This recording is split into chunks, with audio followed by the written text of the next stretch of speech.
Hello friends, शुभ संध्याकाळ सगळ्यांना. रात्रीचे वाजलेत 7 आणि कोथिंबीर वडीचा बेत आहे आज. कोथिंबीर वडीसाठी भरपूर सारी अशी कोथिंबीर, भरपूर सारा असा लसूण आणि भरपूर साऱ्या अशा मिरच्या. हे 3 इंग्रेडियंट्स: बेसन पीठ, तांदळाचं पीठ, मीठ चवीनुसार आणि ओवा आणि तीळ. ही सगळे साहित्य आपल्याला लागणार आहे. त्यासाठी मी कोथिंबीर, फ्रेश अशी कोथिंबीर घेतल्या, धुवून सुकवून घेतल्या मी कोथिंबीर.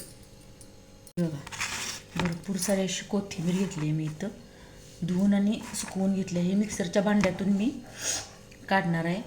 हे बघा, इकडं भरपूर सारा असा लसूण घेतला आहे मी आणि ह्या तेवढं सगळ्या मिरच्या घेतल्यात मी. तिखट पाहिजे, झणझणीत अशी, चमचमीत अशी तिखट पाहिजे. आता हे सगळं मिश्रण मी मिक्सरमधून काढून घेणार आहे कोथिंबीरचं, आणि जेवढं त्याच्यात बेसन पीठ बसेल तेवढं मी बेसन पीठ त्याच्यात ॲड करणार आहे आणि मग त्याचा रोल बनवणार आहे. बघूया कोथिंबीर वडी कशी बनते आज. ही आपण अशी कोथिंबीर बघा ओबडधोबड अशी बारीक करून घेतल्या. आणि इथं हा मिरची आणि लसणाचा आणि तीळ वगैरे घातले, ज्यात मी ओवा, तीळ आणि जिरं घातले. हे असं ही मसाला करून घेतला त्याचा. आणि इकडे ही जी कोथिंबीर आपण भरपूर सारी घेतलेली त्याचं ही असं ओबडधोबड सगळं घेतले. सगळं आता आपण एकत्र ऑल मिक्स करून घेणार आहे सगळं. आणि ह्याच्यात आता आपण मीठ ॲड करणार आहे. आणि याला आता इकडे तुम्हालाही दिसत असेल पाणी सुटले सगळं.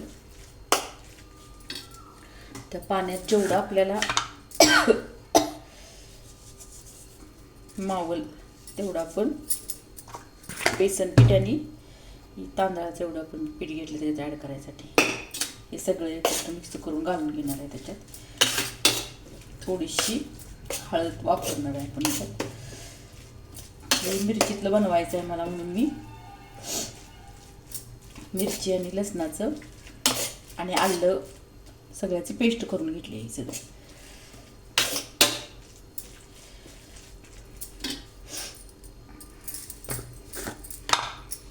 अजून थोडंसं मीठ घालूया आणि त्याला जरा पाणी सुटेपर्यंत एक 5 मिनटं रेस्ट करूया. म्हणजे याला मिठाचं पाणी सुटलं ना आपल्याला याच्यात बेसन आणि तांदळाचं पीठ ॲड करता येईल. थोडीशी चिमूटभर आपण हळद टाकून घेणार आहे याच्यात.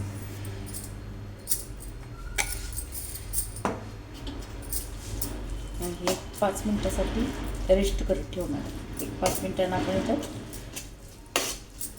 तांदळाचं पीठ आणि बेसन ॲड करून घेणार आहे आणि रोल बनवून घेणार आहे. आता आपण जेवढं मावल तेवढं बेसन पीठ आणि हे तांदळाचं पीठ आपण याच्यात ॲड करणार आहे. जेवढं ह्या गोळ्यात मावल तेवढंच आपण पीठ ॲड करत जाणार आहे. तांदळाचं पीठ जरा कमी कमी वापरायचं सुरुवातीला.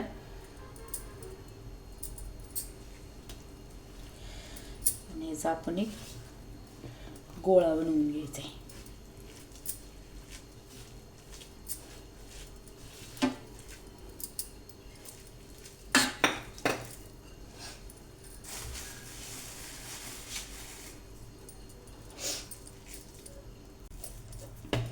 अशा पद्धतीनं आपला फाईनसा असा जेवढं पीठ मावल तेवढंच, म्हणजे 2 वाट्या, ह्या वाटीप्रमाणे 2 वाट्या बेसन आणि 1 वाटी आपल्याला ह्याच्यात ह्याचं पीठ घातलं मावले तांदळाचं. तर ह्याची वडी कशी बनते आपण बघूया.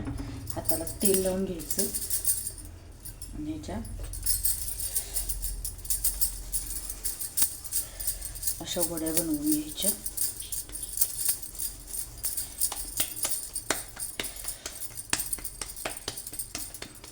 माझी जशी पद्धत आहे मी त्याप्रमाणे तुम्हाला मी दाखवायचा प्रयत्न केला आहे.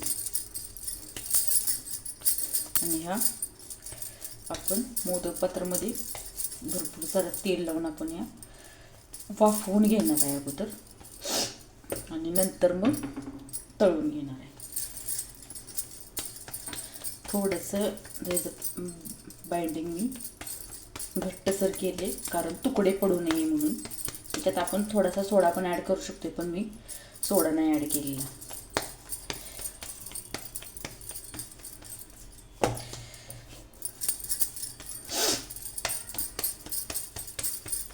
आता ही मी 10-15 मिनिटासाठी वाफवून घेणार आहे.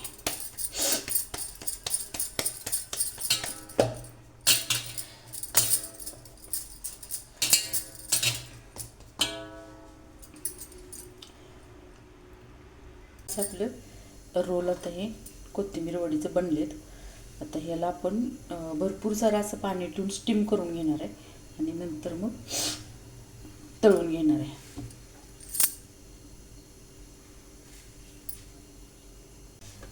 पाणी मी गॅसवरती ठेवले उकळत. मी मोदकपात्राला भरपूर असं तेल लावले आणि वड्यांना पण भरपूर असं तेल लावले आणि मग मी वाफवत ठेवणार आहे. जराशी साईज मोठी झाली, पण आता 4 करत बसण्यापेक्षा ह्या 2च बनवल्यात. कारण 4 केल्या तर आणि डबल वेळा वाफवून घ्यायला पाहिजे, तिथं आणि टाईम जाणार. त्यापेक्षा अशाच असू देत म्हणून एवढ्याच हे केल्यात मी. तर अशा पद्धतीने आपल्या कोथिंबीर वड्या वाफवण्यासाठी तयार आहेत. पाणी ऑलमोस्ट उकळत आले. पाणी उकळल्यानंतरच मी त्याच्यात ठेवणार आहे वड्या.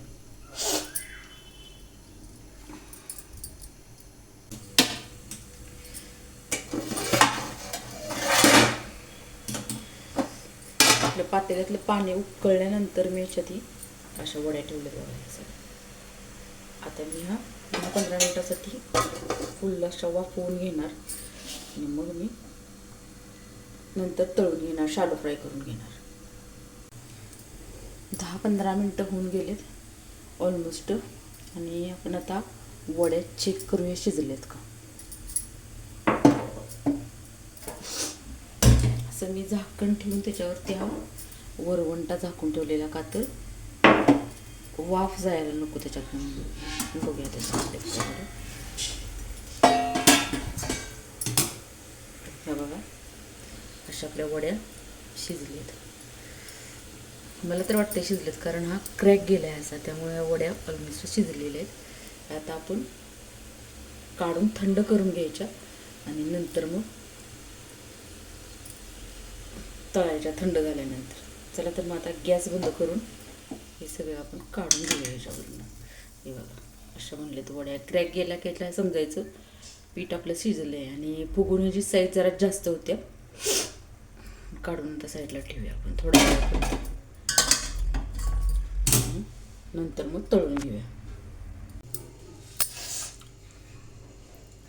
ह्या अशा आपण वड्या सगळ्या मस्त अशा काढून घेतल्यात आणि चाकून आपण ह्या सगळ्या कट करून घेणार आहे आणि नंतर शालो फ्राय करून घेणार आहे. बघूया कशा आता कट कशा होत्यात बघूया. थोडंसं तेल लावायला पाहिजे आपण चाकूला.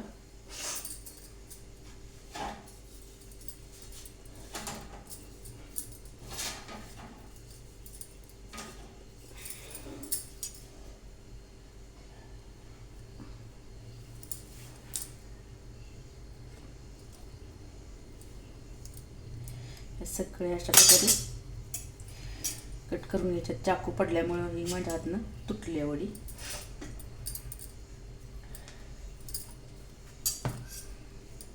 हे तुम्हाला दाखवायसाठी तसं मी उलट ठेवलेलं.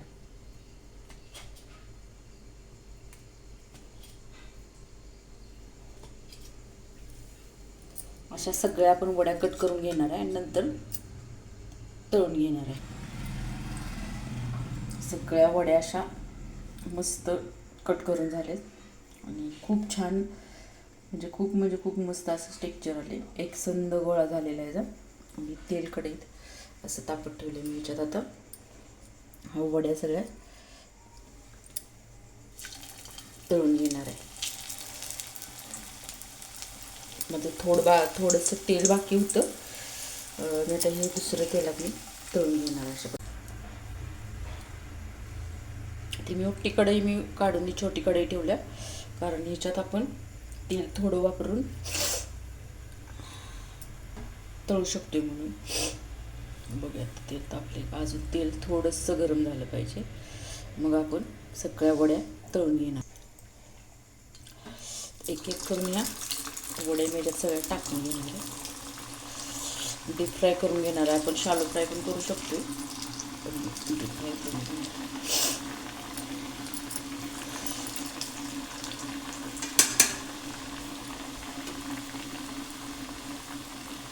मस्त असा क्रिस्पी येईपर्यंत आपण या खरपूस अशा भाजून घेणार आहे.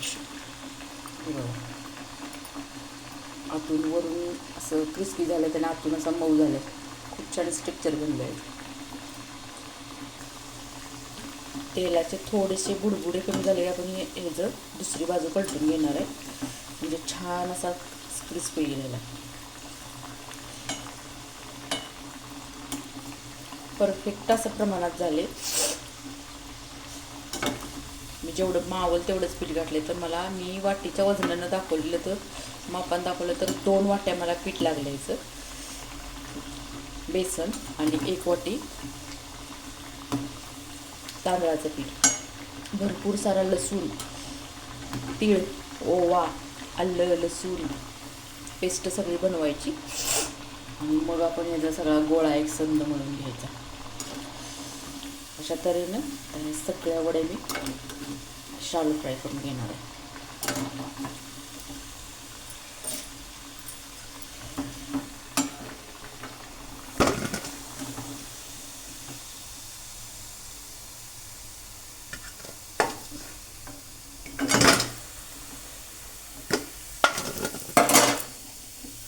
अशा सगळ्याने वड्या तळून घेणार आहे. आता अशा तऱ्हेनं माझ्या सगळ्या वड्या अशा कोथिंबीर बनवून तयार आहेत. मस्त क्रिस्पी आणि छान झाले ते, एकदम मस्त मस्त झाले ते एकदम. आजची माझी कोथिंबीर वडीची रेसिपी तुम्हाला कशी वाटली ती मला नक्की कमेंट करून सांगा. आणि या सगळेजण गरम गरम कोथिंबीर वडी खायला. मस्त क्रिस्पी अशी वडी बनल्या आणि खूप छान टेस्ट पण आहे.